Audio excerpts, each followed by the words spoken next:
ابھی شور پڑا ہوا پورے میڈیا پہ،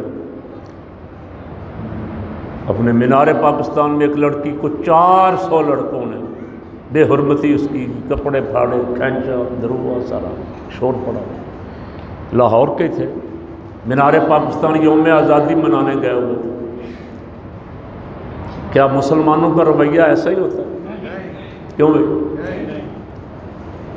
کبھی کبھی سوچا ضرور کریں، دیکھا دیکھی ایک بندہ ایک کام کے پیچھے لگا، دوسرا بھی، تیسرا بھی، چوتھا بھی، میڈیا اس کو اٹھا رہا ہے، اب پورے زور شور سے ہر خبر نامے میں میڈیا، اب میڈیا یہ دکھانا چاہتا ہے کہ پاکستان میں وحشی بستے ہیں، پاکستان میں یہ کلمہ گو جو ہیں یہ حضور کے امتی نہیں، یزیدی ہیں۔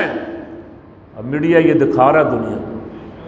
اب بہت بڑے بڑے واقعات ہوتے ہیں اسلام کے خلاف اور ان کو پی جاتا ہے، ایسے واقعات کو میڈیا اچھالتا ہے، لیکن میں میڈیا کو، مجھے یہاں میڈیا سے گلا نہیں، مجھے اپنوں سے گلا ہے۔ وہ نوجوان کیا رسول پاک صلی اللہ علیہ وسلم کا کلمہ پڑھنے والے تھے سارے؟ کیوں جی؟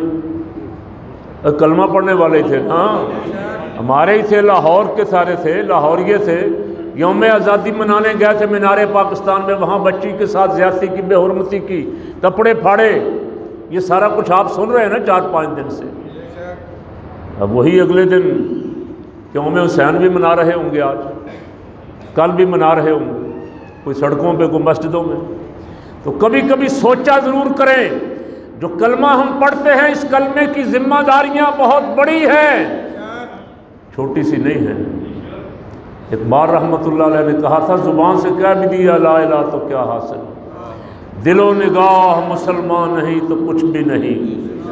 امتی ہیں، کلمہ بھی حسین کے نانا جان رضی اللہ تعالیٰ عنہ، امام حسین کے نانا جان کا کلمہ پڑھتے ہیں، لیکن تعصب کی، لالچ کی پٹی، یزید نے انعام و اکرام کا وعدہ کیا ہوا ہے۔ امام حسین رضی اللہ تعالیٰ نے یاد بھی دلاتے رہے، ایک حر کے سوا اور کوئی نہیں آیا۔ اب باقی سب کی آنکھوں پہ پٹی بندھی، حر کی آنکھیں کھل گئیں۔ امام حسین رضی اللہ تعالیٰ عنہ کا خطبہ سنا، حر کی آنکھیں کھل گئیں، اور وہ اس نے کیا کیا؟ دوزخ سے اٹھ کے وادی جنت میں آ گیا، حر پر پڑی جو نظر عنایت حسین کی۔